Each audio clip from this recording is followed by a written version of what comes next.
I'm going to call to order this work session for November 2nd, 2022, and we have an item from Ms. Kelly, the Indiana University Program Path for You Agreement.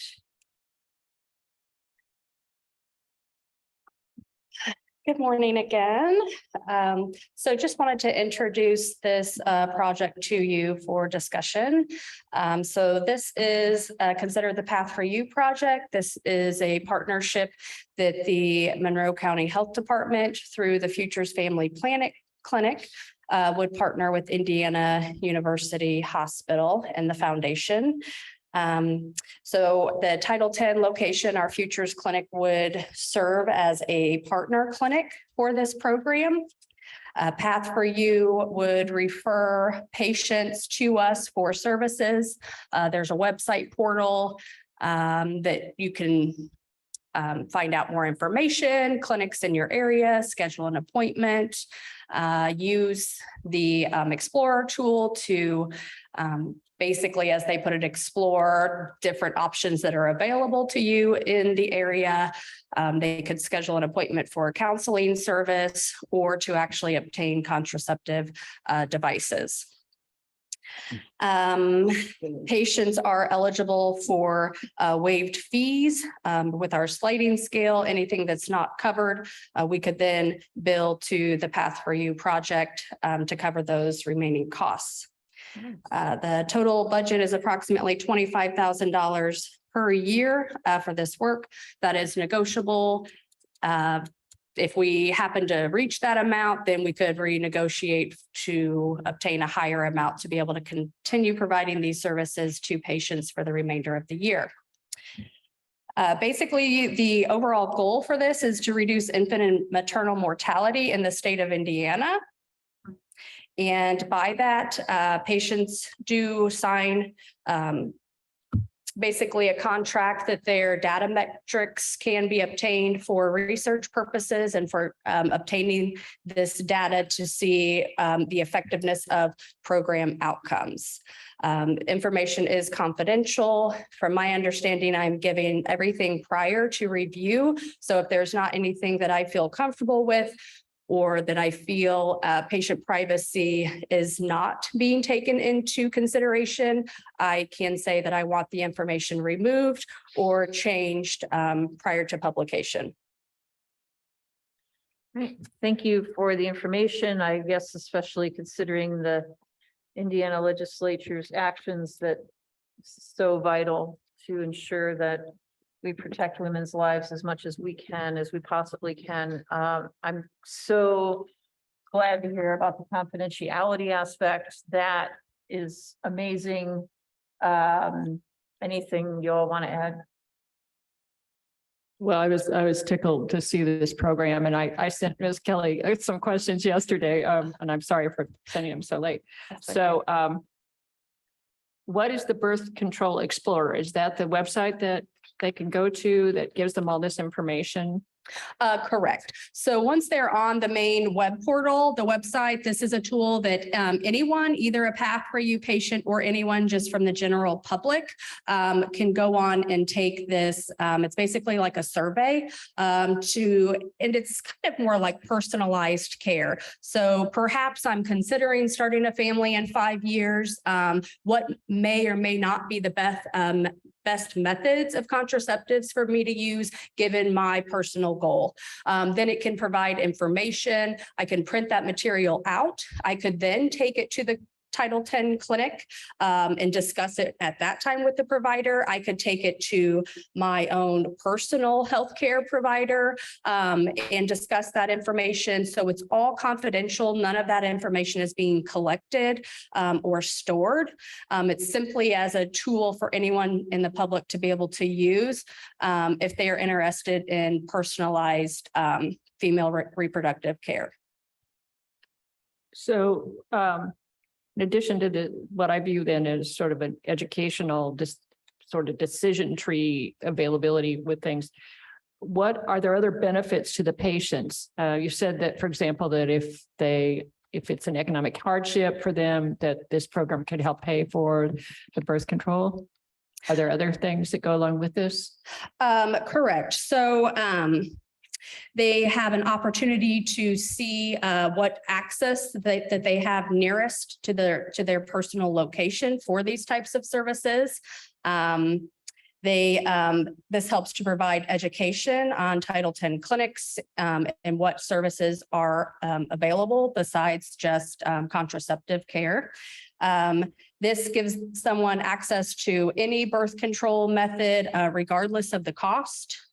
And basically just quick linkage to care for anyone who is seeking this service. I hope you don't feel like I'm grilling you. I just am trying to get this information out in the public basically as well, right? So I really do think it's a fabulous program. Thank you. It's really also about confidentiality too. So, for maybe students who are just looking for someone to be able to talk to about what services, that they have options to. They can come and get individualized care to be able to just have that counseling session without actually getting treatment and at no cost. Commissioner Jones? In Indiana, we have one of the lower maternal, I forget what the term is for it, survival rate of giving birth. And this sounds like it'll be a really good program to help up those statistics and get the care to people that they really need. Thank you for pursuing it. Mhm. Yeah, I don't have anything else to add. So can you bring this to our regular session next week or whenever you'd like? Okay. You ready for it? Yeah. Okay. Okay, great. Thank you so much. All right. Thank you. All right, Mr. Cockrell. Yeah, I have a couple of things. I think the first is an update. At last week's work session, we talked about issuing an RFQ for engineering and design services for the Justice Center.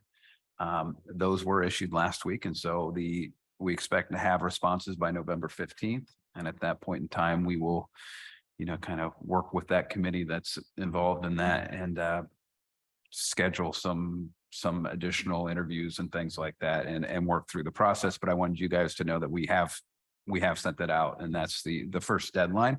The second is that we have heard from Beacon, and a little background. In January of 2021, we gave Beacon about $22,000 for some weekend hour items. The world has changed, and in that time they're requesting that to be able to utilize some of that funding for Friends Place.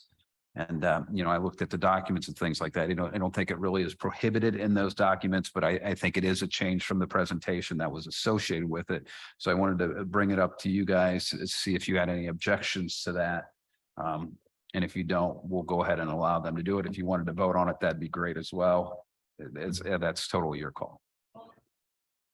Let's see if there are questions first, Commissioner Gibbons.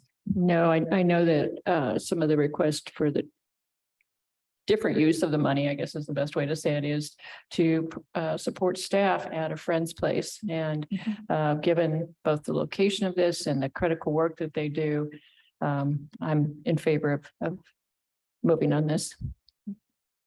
Commissioner Jones? Yeah, I have no problems at all with this. It sounds like the circumstances justify it, and anything that can help in these situations is beneficial. So they apparently had a funding shortfall on their weekend programming, which is really too bad. Well, I think part of it was that the city pulled some of their funds, but I'm not 100% sure about that. Yeah. I'm going to go ahead just so we can get on the record. I'm going to make a motion that we allow Beacon to utilize weekend services dollars that the county allocated to them for Friends Place support. I'll second that. Any public comment on this item? Help desk has their hand raised. I'm not sure why. And they're muted. And they're muted. Help desk, unmute, please. Oh, the hand's down now. Never mind. Okay. All right. Probably just checking to make sure that the hand worked, and it does. Okay. It does. Thank you. Thank you, help desk. All right. All those in favor of allowing the reallocation of funds signify by saying aye. Aye. Aye. Motion carries 3-0. Anything That- else? That is the two things I wanted to bring to your attention Great. and the public's attention. Great. Thank you so much. With that, we are adjourned. Thanks, everyone.